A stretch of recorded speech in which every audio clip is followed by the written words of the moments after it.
Alors, on peut épiloguer sur le sacrifice d'Isaac. Pourquoi dans la Genèse, Dieu demande à Abraham de sacrifier son fils? Alors certains disent que c'est Ismaël, d'autres disent que c'est Isaac, mais ce n'est pas le problème immédiatement.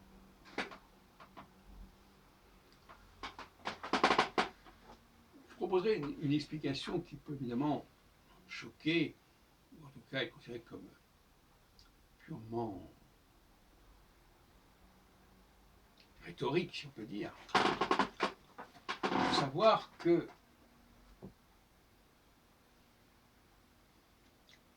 quelque part, l'enfant est une fabrication.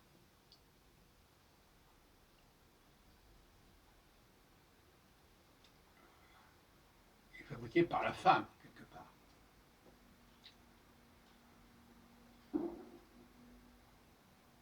Même si l'homme donne quelque chose, c'est à la femme de décider, en quelque sorte, ce que ça va devenir.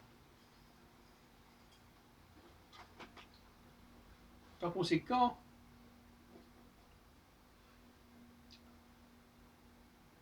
on comprend que les femmes soient attachées à leurs enfants, parce que c'est leur création, quelque part.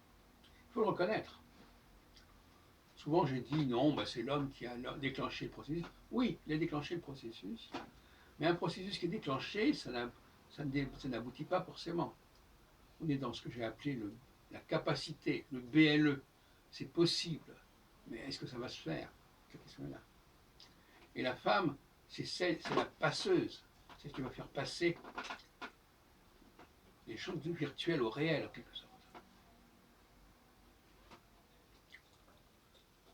Du ABLE, du BLE au participe, à l'écrit, à tout ce qui est effectué, effectif. Alors, pour revenir au sacrifice d'Isaac, en tout cas du fils, une question se pose insidieusement, savoir si le Dieu des Juifs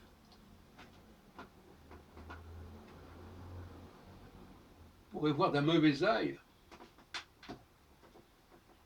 cette naissance, cette création fabriquée par la femme.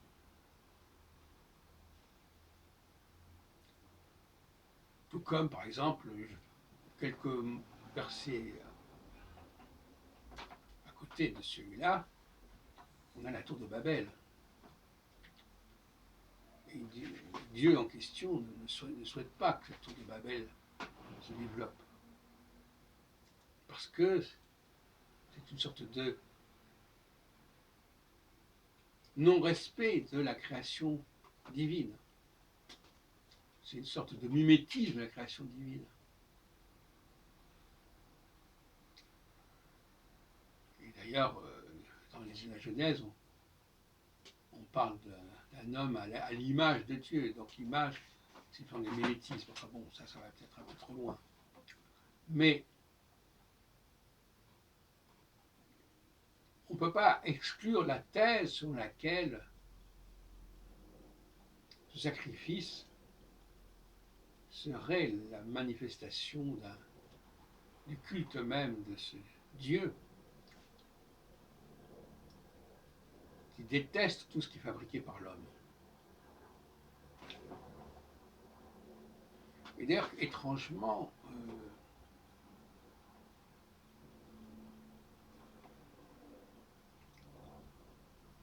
la question des enfants dans la Genèse n'est pas si simple que ça.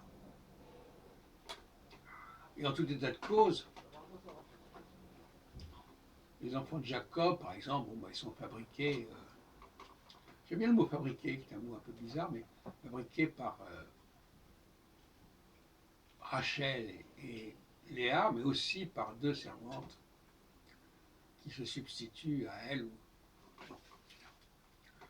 Donc,